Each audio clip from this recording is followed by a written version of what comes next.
Ocho High School student hospitalized following shooting incident at school. A student of Ocho High School in St. Anne was rushed to hospital after she was allegedly shot by her schoolmate on the grounds at the institution on Monday afternoon. According to police, a male student took a firearm to school to show his friends when it went off, hitting a female student in the leg. The wounded child was taken to hospital for medical treatment. The firearm was seized.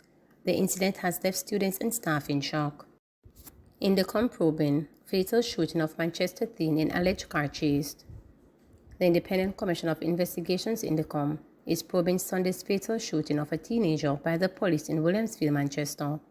The teen, identified as relatives as Michael Simpson, 14, was among occupants in a Toyota Mark X motor car reportedly involved in a chase.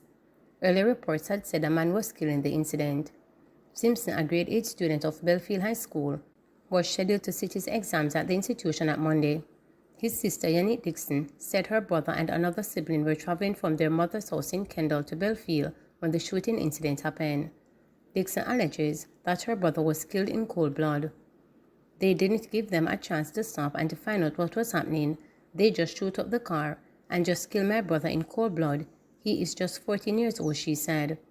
She said her other sibling, a 20-year-old man, ran from the scene and was later taken to hospital, where he was admitted under police guard. Preliminary reports are that about 5 p.m., police had a vehicular checkpoint at Kendall when a white Toyota Mark X car allegedly attempted to elude law enforcement. Further reports are that the Mark X then traveled towards Williamsville, where another police team attempted to intercept the vehicle. A high-speed chase reportedly ensued. During the alleged chase, the Mark X crashed into a pickup near the Williamsville train line. The driver of the pickup sustained minor injuries to his hand and reportedly had to seek cover during the shooting. The Mark X came to a stop near Hopetown Village at a bar. Police said 2 occupants of the car escaped on foot.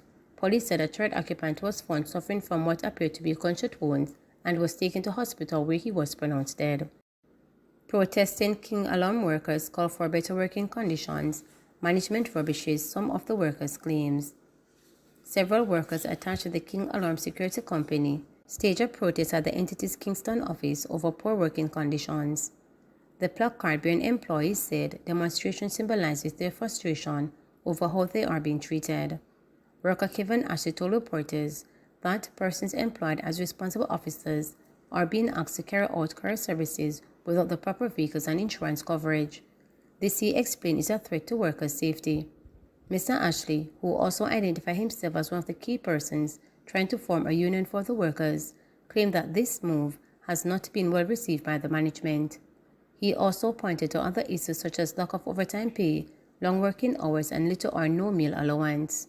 We were employed as response officers. We move around, we attend to panic, sick, fire alarm, all these things. Now, of recent, we realize it is now a habit where management has been calling us as response officers to do courier pickup. Now, courier service, you must be covered under a certain insurance. You must do courier pickup with a vehicle that is protected. And they are giving us some soft body vehicle to go and pick up money. Now, for response, it uses only 2 individuals. If you go and pick up a money, 2 persons have to leave the vehicle to go and respond to the signal or any signal that you get. Now, for you to go and run the risk of picking up a money and leaving that van, it is trouble. Now, our problem is, whenever we decline ourselves, we are not willing to do it. Management call us, they penalize us. There was of recent a gentleman got sent home for it.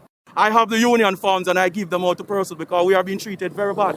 So we decide that we need somebody to represent us. Now, because of that, we are under victimization. I have other team leaders here.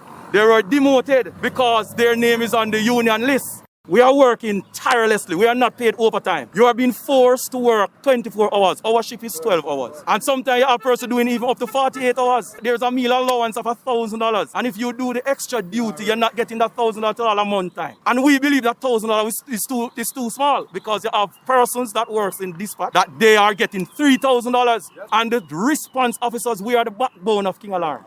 We are the ones on the road, rain or shine. So we believe that we should be treated, and we are not fabricating anything. We're not fabricating anything. Everything is, we have evidence. We have ex-soldiers, have ex-police, all these men come over and they are paid more than us. Court of Appeal frees man of murder after substantial miscarriage of justice. The Court of Appeal has freed Andre Nelson, who was convicted in June 2014 of murder, declaring that some comments from the trial judge provoked a substantial miscarriage of justice. Nelson was sentenced on July 14, 2014 to life imprisonment at hard labor and ordered to serve 20 years imprisonment before he could be eligible for the parole for the murder committed in Bull Bay, St. Andrew. Witnesses had testified that Nelson and other men approached the victim and Nelson shot him in the chest. When Nelson was apprehended by the police, he gave his name as Mario Bennett, but he later admitted to the police that he was Andre Nelson, also called Ants. He denied committing the murder. Nelson applied for a leave to appeal his conviction and sentence, but the transcript of the proceedings was not received by the Court of Appeal until August 21, 2020. August 15, 2020, an appellant judge granted him leave to appeal and indicated that although the presiding judge, Bertram Morrison, gave adequate directions in most instances to the jury, he made some comments that were unfortunate. Attorney at law Emily Shears represented Nelson at the appeal hearing between January and February this year. She submitted that upon examination of the transcript of the trial, the prosecution was clearly relying on lies told by Nelson during the police interview regarding his current name to buttress other evidence of his guilt for the offense of murder. She highlighted that the judge told the jury that Nelson's motive for his lie must have been a realization of guilt and fear of the truth. She also argued that the judge did not put to the jury Nelson's reason for the lie and at points appeared to pour scorn on his statements. The learned judge used a forbidden reasoning which cuts to the core of the integrity of the conviction, rendering it unsafe as having stemmed from a substantial miscarriage of justice, she has argued. But the prosecution, represented by Crown Counsel Kelly and Dwayne Green, submitted that the judge gave detailed and adequate directions to the jury on how they should treat the lies. They said it was after the judge commented on the issue of whether Nelson had lied to the police. The Court of Appeal said the judge's comments to the jury were problematic. Importantly, the learned trial judge in the case at bar commented that the proven lies must have been a realization of guilt. The lie would have been a very important factor in the jury's assessment of the evidence, as the only evidence against the appellant rested on the identification evidence of the eyewitnesses. The lie touched and concerned the appellant's identity. The effect of the comments of the learned trial judge is that they took away from the jury an important assessment of the facts that would form part of their ultimate determination as to whether the appellant was guilty or not. This was a substantial miscarriage of justice. The court comprising Justices Jennifer Straw, Nicole Foster Pusey, and Vivian Harris said that while they agree with the position of the Crown that the evidence of identification was very strong, Nelson was deprived of a fair trial due to the nature and impact the comments made by the judge concerning the lie. The judges said it would be inappropriate to uphold the conviction after such a serious error. On the issue of a retrial, the court ruled that the Crown had indicated that a retrial would not be appropriate because on reviewing its file, the statements of the two eyewitnesses cannot be found. The disposition taken of the Kingston and St. Andrew Parish Court and sent to the Criminal Registry at the Home Circuit Court cannot be found.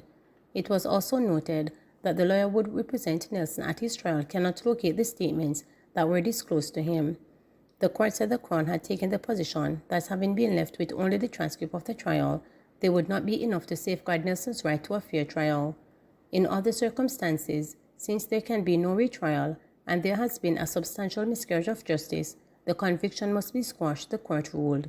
Please remember to subscribe, like, share, and click the notification bell for daily updates.